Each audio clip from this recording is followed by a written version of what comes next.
स्वागत है मुस्कान इंडिया और ताज़ा खबर के अंदर। मैं एक बार जो है हमारी पब्लिक को आपका परिचय बताना चाहूँगा, क्या परिचय है आपका? मेरा नाम संजय दलाल है। जी। सबसे पहले तो मैं आपका स्वागत करता हूँ अपने गांव की तरफ से, टिकरी कलां की तरफ से। और बस हम भी समाज की एक छोटी सी एक इकाई कह लो कि हम भी गांव के थोड़ा सा दृष्टिकोण में रहते हैं कि जो भी कोई चीज़ है जो सामने आती है, कोई समस्या आती है तो उस पर डिस्कस करते हैं, चर्चा करते हैं और गांव में बैठ के उसका समाधान निकालने की एक छोटी सी हमारी कोशिश रहती है। शुरू से आप जो है समाज से जुड़े हुए हैं और समाज सेवी भी हैं और अपना बिजनेस भी कर रहे हैं। अच्छा, तो अचानक से 6-7 साल पहले ये धार्मिक तरफ ध्यान कैसे चला गया आपका? ये तो परमपिता परमात्मा की कृपा हुई हमारे पे। भक्ति भाव तो पहले से ही था, सारे व्रत वगैरह करने, गौरव के लिए सहयोग करना, समाज के हर क्षेत्र में अपनी आहुति डालना। तो बस इसी तरह से एक बार ब्रह्मा कुमारी की जो सिस्टर बहनें होती हैं वो हमारे गांव में आई थी, तो उनके जो हमने प्रवचन सुने उससे हम प्रभावित हुए। और सबसे इसमें हमने एक ही चीज़ देखी कि गीता जो है वो सर्वशास्त्रों में शिरोमणि है, गीता माता है, बाकी जितने भी वेद उपनिषद हैं वो उसके बाद बचे हैं।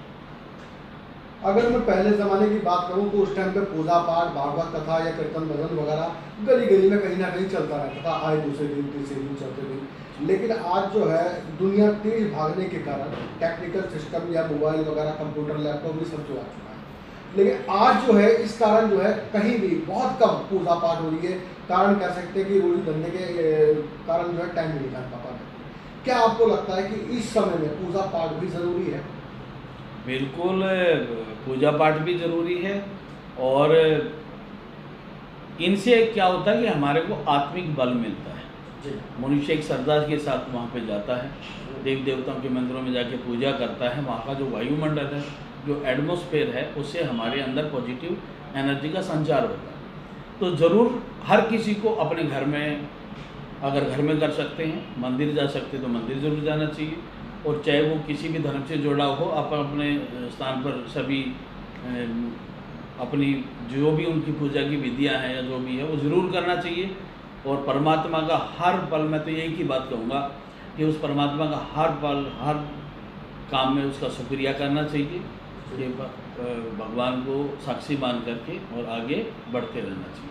क्या लगता है जिनसे आप जो है जुड़े हुए हैं ज्ञान भक्ति सागर से, क्या और पब्लिक को भी जुड़ना चाहिए? वहाँ पे जुड़ने से क्या फ़ायदा है, क्या दिमाग को शांति है, क्या वहाँ पे कार्य पूरे होते हैं?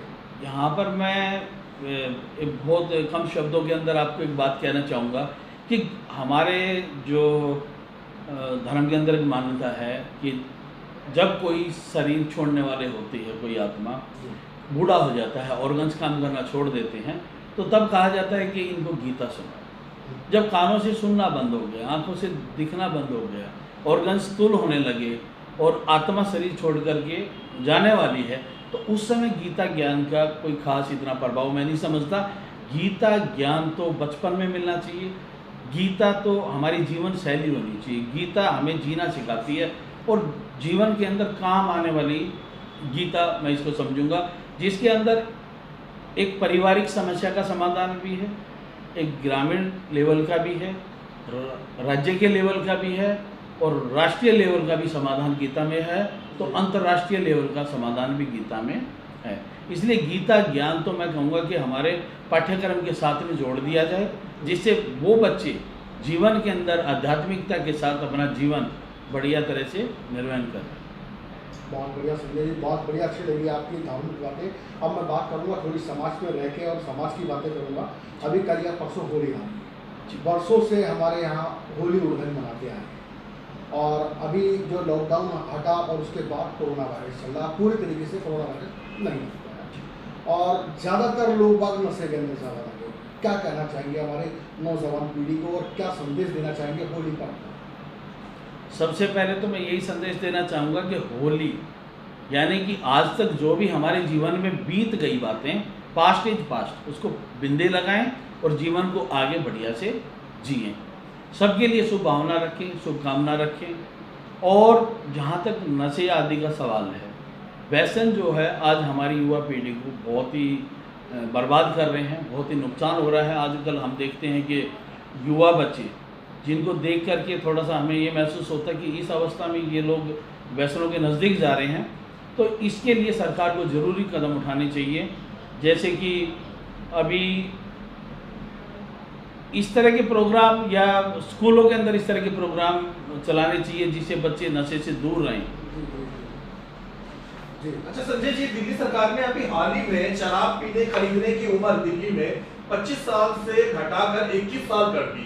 अब गांव देहात कॉलोनी के 21 साल के किशोर बच्चे भी ठेके पे जाके शराब खरीद सकते हैं। इस विषय पे आप अपनी क्या राय रखते हैं? देखिए, ये विषय बहुत ही गंभीर है। ये मैंने भी पढ़ा था कि इस तरह चर्चा भी हुई है हमारी आपस में बैठ करके कि ये निर्णय बिल्कुल, मैं इसको सिरे से कहूँगा क्योंकि ये बच्चों से रिलेटेड है। जी जी। बच्चे हमारे भविष्य। जी। देखो, किसी देश की संपत्ति जो है वो बैंकों में नहीं होती। जी जी। हमारे किसी की भी देश की कंट्री की संपत्ति उनके स्कूलों में, उनके विद्यालय में होती है, क्योंकि उनका जो भविष्य है, हमारा जो भविष्य है स्कूलों में है, कॉलेजों में है।